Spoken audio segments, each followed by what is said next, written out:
ज्ञान विविधि शिक्षा चैनल में आपका हार्दिक स्वागत है। आज हम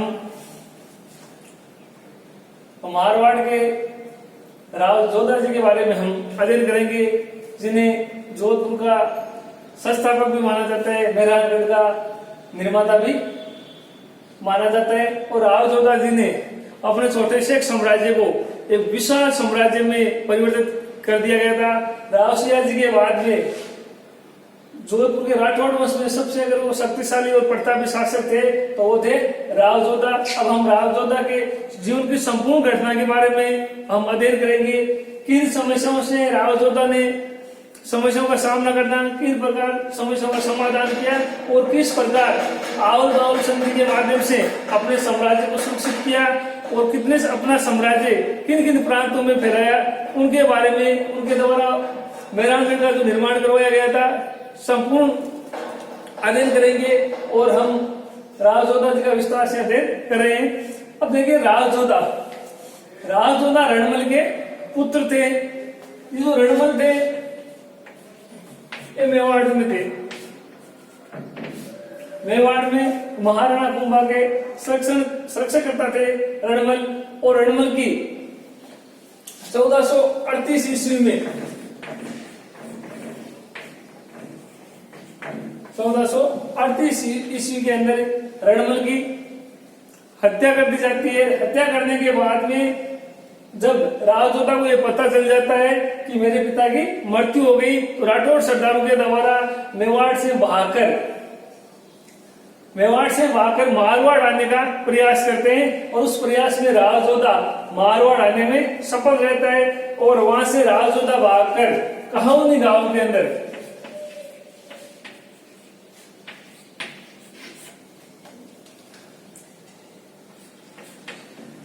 कहाउनी गांव जो वर्तमान में बीकानेर में पड़ता है, वहां अपनी जान बचाकर कहाउनी गांव बीकानेर पहुंच जाते हैं। और पहुंचने के बाद में उन्होंने 15 साल तक संघर्ष करना पड़ता है। 15 वर्ष तक कठोर संघर्ष करना पड़ता है। अब देखिए, कहाउनी गांव में जब ये पहुंच जाते हैं तो यहाँ की ऐसा माना जाता है कि जो राठौड़ों की जो जोधपुर शाखा थी, उनका जो प्रमुख स्थान था वो था मंडोर था। अब 15 वर्ष तक राव जोधा ने मंडोर को प्राप्त करने में लगा दिए थे। अब आप देखिए, इतिहास में ऐसी जनश्रुति हमें मिलती है कि राव जोधा ने बार बार मंडोर पर आक्रमण किया और प्रत्येक बार उन्हें असफलता हाथ लगी। तो ऐसा कहा जाता है कि एक दिन राव जोधा वेश बदलकर गांव में पता लगा रहे थे कि किन कारणों से मुझे पराजय का सामना करना पड़ता है। तो ये एक दिन कुछ जाटों के घर पर गए थे, वहां उस दिन भैंस गाय हुई थी और राव जोधा को रोटी खाने के लिए बोला। और राव जोधा वहां रोटी खा रहे थे, उसमें थाली के अंदर जो मेवट होती है वो मेवट राव जोधा को डाल दी गई। और राव जोधा ने जैसे ही वो थाली में गर्म मेवट थी, उस मेवट में सीधे ही बीच में अपना हाथ डाला। और हाथ डालते ही उस जाट ने यह कहा कि तुम वास्तव में राव जोधा की तरह मूर्ख है। तब राव जोधा ने ये पूछा, उस जाट ने कोई पता नहीं था कि ये समय राव जोधा है। उसने कहा कि आप है राव जोधा की तरह, आप मूर्ख हो। अगर आप उसने कहा मैं कैसे मूर्ख? उसने कहा अगर आपको ये मेवट भी खानी है और इसका खाने का आनंद भी लेना है तो आपको धीरे धीरे से जो बाहर की साइड है, यहाँ से आप अगर खाना शुरू करते तो आप आराम से इसको खा सकते थे। इसी प्रकार अगर राव जोधा सीधा अगर मंडोर पर आक्रमण न करके अगर सीमावर्ती क्षेत्रों पर आक्रमण करे और इन क्षेत्रों के लोगों को अपनी सेना में सम्मिलित करे, तब जाकर वो मंडोर प्राप्त कर सकते हैं। राव जोधा ने इस बात को सीख मानकर अपने जीवन में बहुत बड़ा एक परिवर्तन ला दिया। और आसपास के क्षेत्रों को जीतते उन्होंने 15 वर्ष के कठोर संघर्ष के बाद राव जोधा ने मंडोर पर अधिकार कर लिया।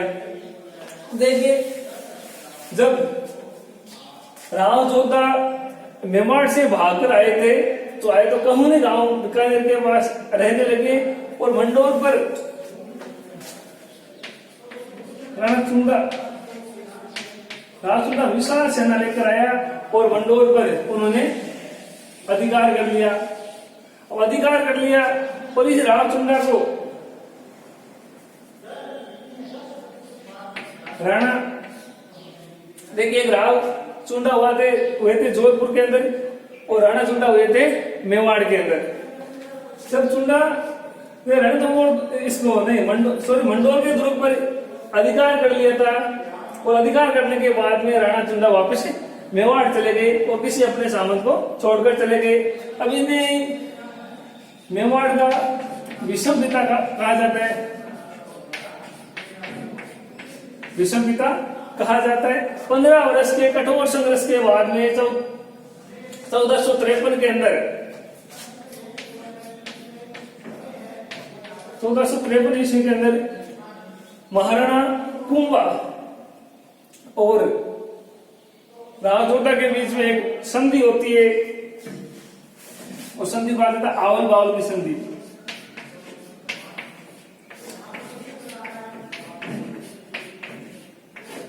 इस आवल बावल की संधि के अंदर जो महत्वपूर्ण जो भूमिका थी वो हंसाबाई की थी।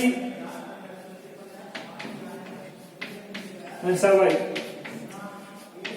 अब ध्यान देने की बात यह है कि जोधा की दी थी बुआ, राव जोधा की थी बुआ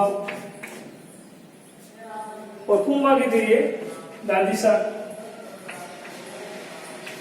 तो किसी प्रकार सोचा कि हम दोनों ही परिवार आपस में सौजन्य और किसी प्रकार का संघर्ष है वो उचित नहीं है। तो हंसाबाई के माध्यम से 1453 में आवल और बावल की संधि हुई। ये संधि करने के पीछे देखिए क्या महाराणा कुंभा के प्रमुख उद्देश्य रहे थे। महाराणा कुंभा का भी उद्देश्य यह था कि अगर मैंने मारवाड़ से अगर दुश्मनी मोल ली तो मेरे लिए समस्या खड़ी हो सकती है, क्योंकि उस समय जो कुंभा थे वो मालवा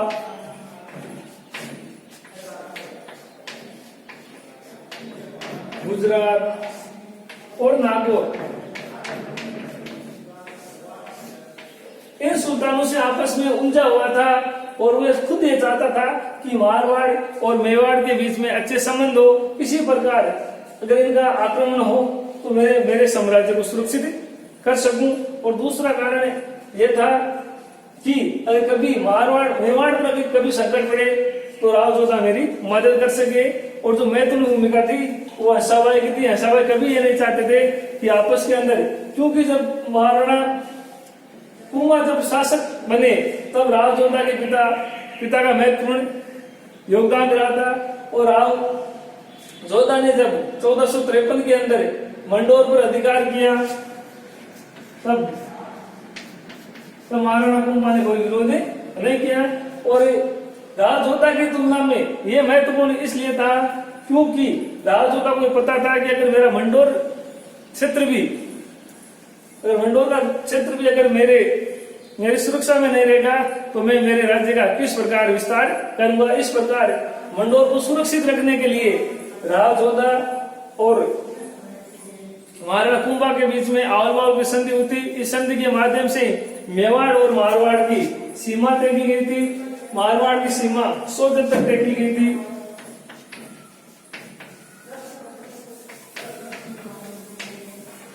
अब देखिए राव जोधा ने मंडोर पर अधिकार कर लिया, मेवाड़ जैसे विशाल साम्राज्य को अपना मित्र बना लिया और धीरे धीरे अपने सैनिक अभियानों के माध्यम से अपने साम्राज्य का विस्तार करना शुरू कर दिया। विस्तार करने के साथ ही इस लड़ाई को बुझाने के लिए अपने पुत्र की संगार देवी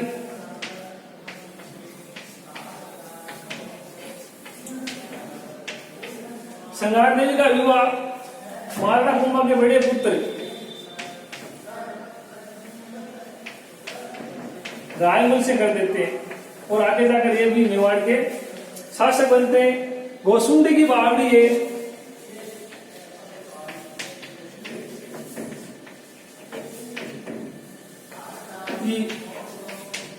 बावड़ी ये चित्तौड़ के अंदर है। ये 1504 की आसपास की बनाई हुई। इसमें एक परिस्थिति है, उस परिस्थिति से हमें जानकारी मिलती है कि श्रृंगार देवी का विवाह रायमल के साथ हुआ था और गोसुंडी की बावड़ी से भी हमें ये जानकारी मिलती है। और राव जोधा और महाराणा कुंभा के बीच में वैवाहिक संबंध होने के बाद में और इनके आपसी जो रिश्ते थे और ज्यादा मजबूत हो गए।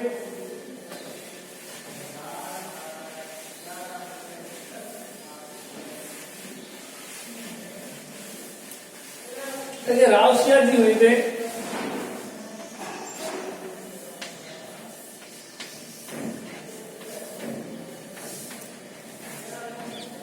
राव सियार जी ने राठौड़ वंश को जोधपुर में स्थापित करने का श्रेय दिया जाता है। फिर राव चुन्ना ने भी मेवाड़ मारवाड़ साम्राज्य का विस्तार किया और सबसे ज्यादा जो विस्तार करने का जो श्रेय है वो राव जोधा को दिया जाता है।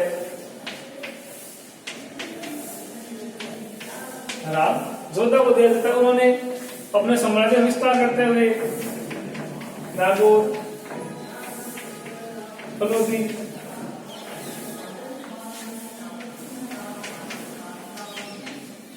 फलोदी, सोजत, ब्रादाजमो,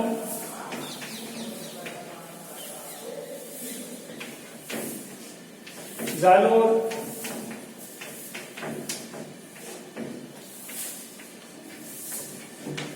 सिवाना और मेड़ता इन क्षेत्रों पर अपना अधिकार कर लिया। और जब ये शासक बने थे, छोटे से क्षेत्र के शासक बने और शासक बनने में उन्होंने अपने राज्य को बहुत बड़ा राज्य का निर्माण कर लिया था। उस समय उनकी जो राजधानी थी वो थी मंडोर। मंडोर से 9 किलोमीटर दूर राव जोधा ने महसूस किया गया था कि इतने बड़े विशाल साम्राज्य की सुरक्षा के लिए तो मंडोर का जो दुर्ग है ये मेरे लिए सुरक्षित नहीं है। तो उन्होंने इस संपूर्ण साम्राज्य की सुरक्षा की दृष्टि से और अपने को शक्तिशाली और सुरक्षित रखने के लिए उन्होंने एक दुर्ग बनाने का निर्णय लिया।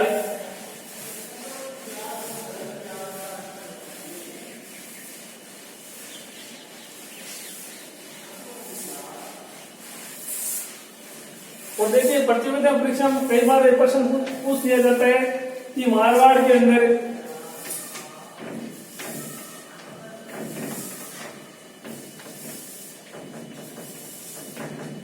सामंत प्रथा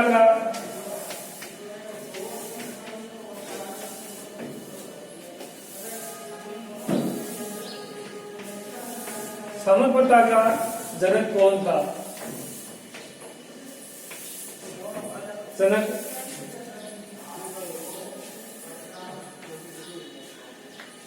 का जनक रावचुंदा था।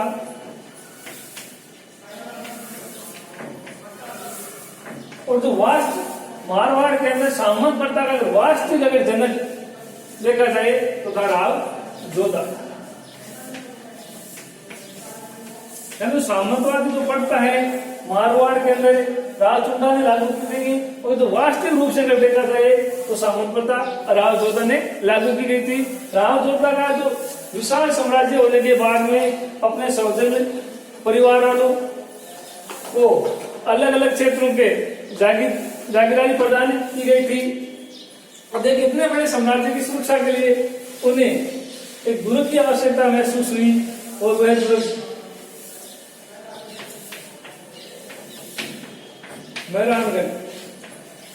मेहरानगढ़ दुर्ग का ये निर्माण करवाते हैं। और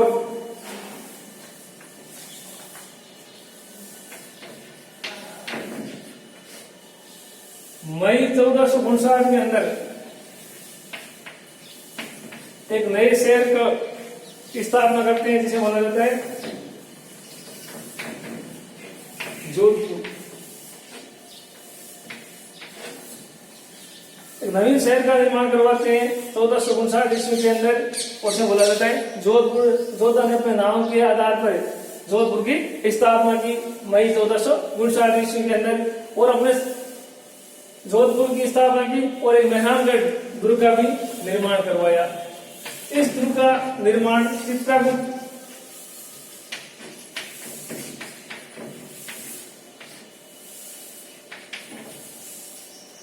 पहाड़ी पर करवाया।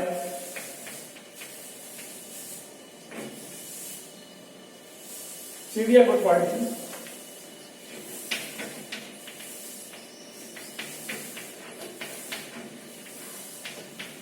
ऐसा कहा जाता है कि इस आसपास के क्षेत्र में चिड़िया और पक्षी अनेक अधिक होने के कारण इसका नाम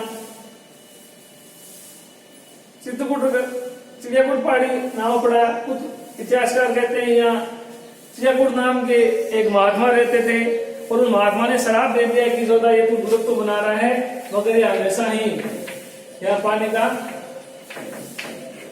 का अभाव रहेगा। ऐसा माना जाता है। रजिया नाम का जो मेघवाल था उसने उसकी मेहरानगढ़ दुर्ग की नींव के अंदर उनको चुना गया और करणी माता ने समय मेहरानगढ़ दुर्ग की आकर नींव रखी। इस मेहरानगढ़ दुर्ग में अनेक भव्य मंदिर बनाए गए हैं और एक मंदिर चामुंडा माता का भी बनाया गया है जो कि जोधपुर वंश के शासकों का ये निवास स्थान रहा है। मेहरानगढ़ इनको कई नामों से जाना जाता है। सूर्यगढ़,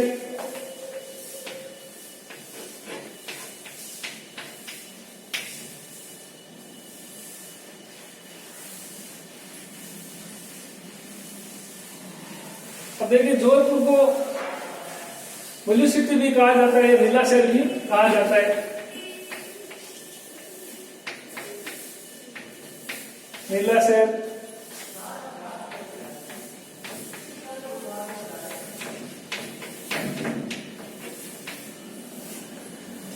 नीला शहर इसलिए कहा जाता है क्योंकि जो जोधपुर साइड का जो क्षेत्र होता है वहां सूर्य भगवान की बहुत ज्यादा कृपा रहती है। इस कारण से सूर्य नगरी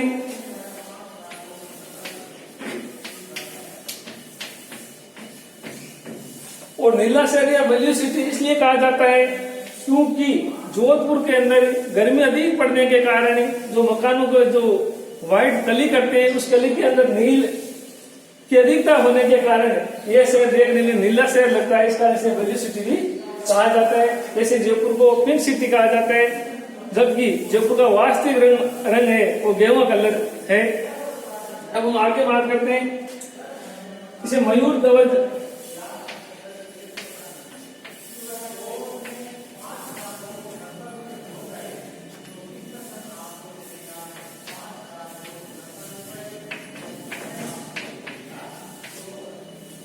चिंतामणि दुर्ग भी कहा जाता है। कर्नल जेम्स टोड ने इस दुर्ग की विशालता के कारण और ऊंचाई एक कुतुब मीनार से भी अधिक ऊंचा उसने कहा कि जो राव जोधा के जो वंशज होंगे या राव जोधा के जो पुत्र होंगे वो पुत्र इसी मेहरानगढ़ के महलों की खिड़कियों से ही अपने संपूर्ण साम्राज्य की देख रेख कर सकते हैं क्योंकि पहाड़ी पर ऊंचाई पर बना हुआ था। जब ये कहा जाता है कि मौसम साफ रहता है तो 70-80 किलोमीटर से दूर से वर्षा ऋतु के समय में ये मेहरानगढ़ दिखाई देता है। और मेहरानगढ़ के अगर ऊपर हम चढ़कर अगर देखें तो आसपास का जो संपूर्ण जो मारवाड़ का साम्राज्य है वो हमें दिखाई देता है। ये बातें थी मेहरानगढ़ से संबंधित। एक इतिहासकार हुए थे रूडयार्ड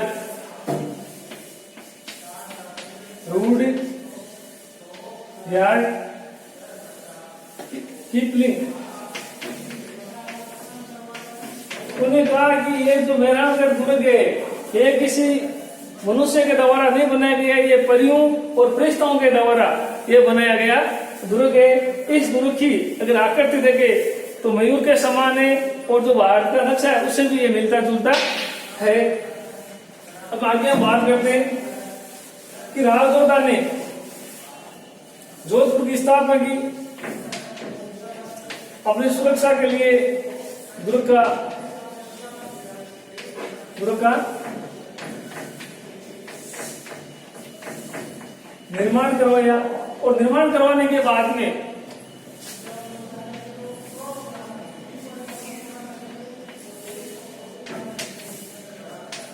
राजयोद्धा के पुत्र थे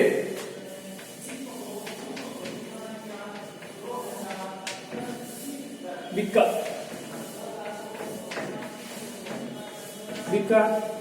इनके भाई थे कांदल देव।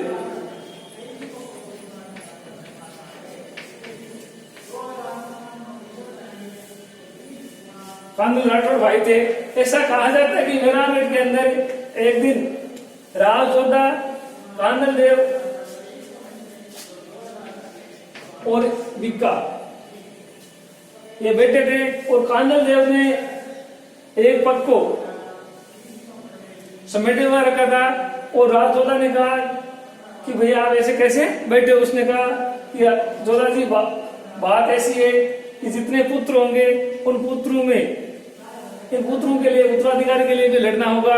तो उन्होंने मजाक में कह दिया था कांदल देव को, क्योंकि राव भिखारी जी के जो काका जी थे वो कांदल देव, उसने कहा क्या कोई नए साम्राज्य की स्थापना करने का विचार कर रहे हो क्या। तो कांदल देव और भिक्का ने कहा कि नहीं पिताजी, हम नए साम्राज्य की स्थापना करते हैं। और भिक्का जी और कांदल देव वहां से चलकर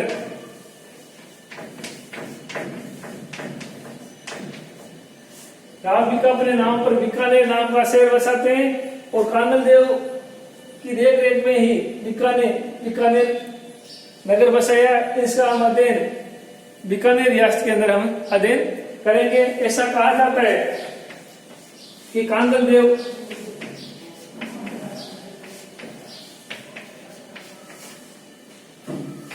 हरियाणा के अंदर क्षेत्र पड़ता है हिसार। इस हिसार क्षेत्र के अंदर कांदल देव के एक सैनिक अभियान के तहत बहलोल लोधी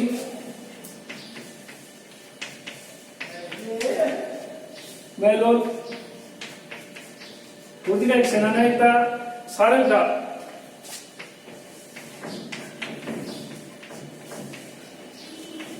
उन्होंने कांदल देव की हत्या कर दी गई थी। इस हत्या का बदला लेने के लिए राजयोद्धा ने हिसार पर चढ़ाई शुरू कर देते हैं। उस सैनिक अभियान में राजयोद्धा के साथ उसका पुत्र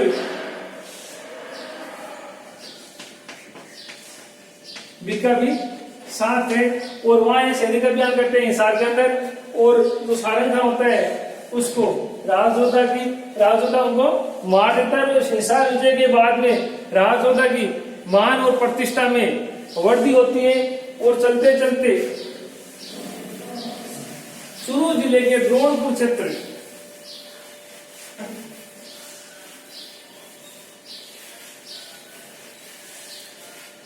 द्रोणपुर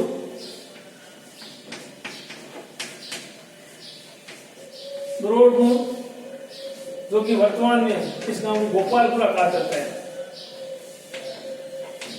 जो कि सुजानगढ़ तहसील और जिला चूरू के अंदर आता है।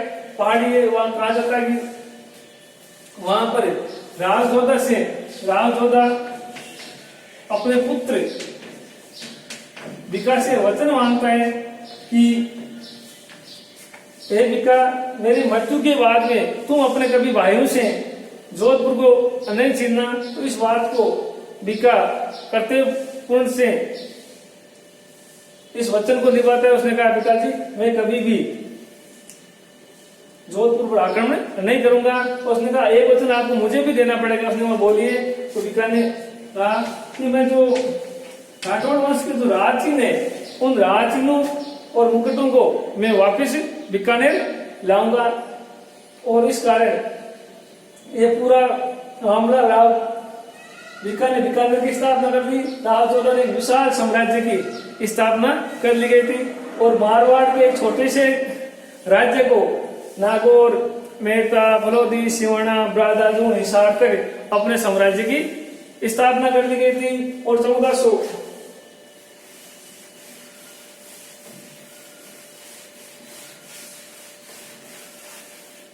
कुछ इतिहासकार कहते हैं, रेव नाम का इतिहासकार है, वो कहता है कि 1488 में इनकी मृत्यु हो गई थी। मुनि गोपीनाथ शर्मा, गौरीशंकर ओझा ये कहते हैं इनकी मृत्यु 1489 ईस्वी में हुई थी। अब देखिए इनकी एक रानी थी राजोदा की, जसमाने हाडी।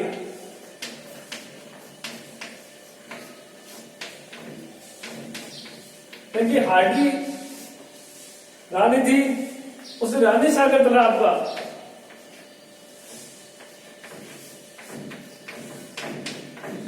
रानी सागर तालाब का निर्माण करवाया। यानी जोधपुर के अंदर जसमादे हाडी रानी थी,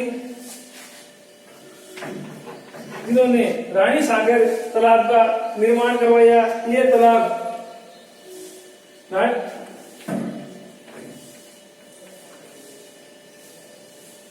इसे रानीसर तालाब भी, रानी सागर तालाब भी कहा जाता है, जिनके जोधपुर के अंदर, मेहरानगढ़ के अंदर जलापूर्ति और क्षेत्र में भी जलापूर्ति की जाती है। अब एक देखिए इनके शासनकाल में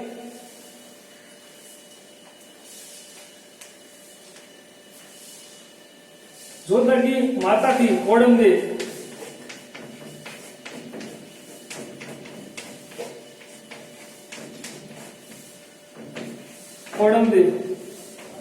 कोडमदेव ने बीकानेर के अंदर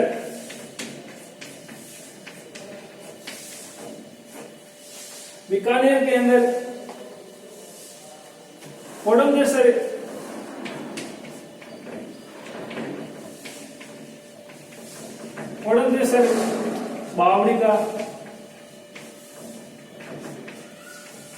बावड़ी का निर्माण करवाया, जो कि पश्चिमी राजस्थान की सबसे बड़ी, सबसे प्राचीन बावड़ी है। उनकी जो रानी थी जसमादी हाडी रानी, जिन्होंने रानी सागर तालाब का निर्माण करवाया। रावजोधा की माता थी कोडमदेव, उन्होंने बीकानेर के अंदर कोडमदेसर बावड़ी का निर्माण किया, जो पश्चिमी राजस्थान की सबसे प्राचीन बावड़ी थी। एक इतिहासकार हुए थे गौरीशंकर हिरानंद ओझा। गौरीशंकर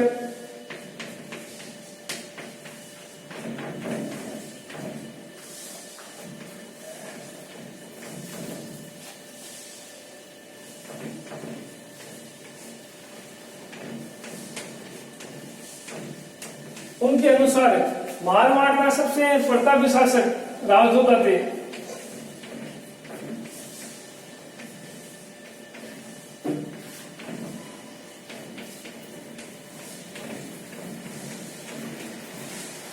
सबसे प्रतापी शासक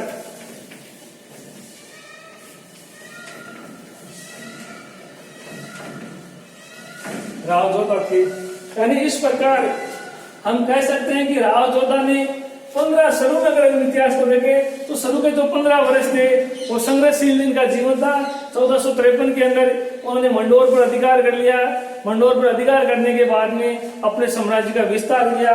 नागौर, पलोदी, ब्रादाजून, सिवाना, मेड़ता क्षेत्र का विस्तार किया। और विस्तार करने के बाद उन्होंने महसूस हुआ कि मंडोर अब इतने बड़े साम्राज्य के लिए मंडोर अब सुरक्षित नहीं है। तो उन्होंने एक नवीन शहर बसाया, जोधपुर नामक शहर बसाया, और अपने साम्राज्य की सुरक्षा और समय राजकीय सुरक्षा के लिए मेहरानगढ़ का दुर्ग का निर्माण करवाया। और जोधपुर का जो संस्थापक है वो रावजोधा कहलाते हैं। और रावजोधा ने अपने तलवार की दाग से उन्होंने अपने विशाल साम्राज्य का निर्माण किया।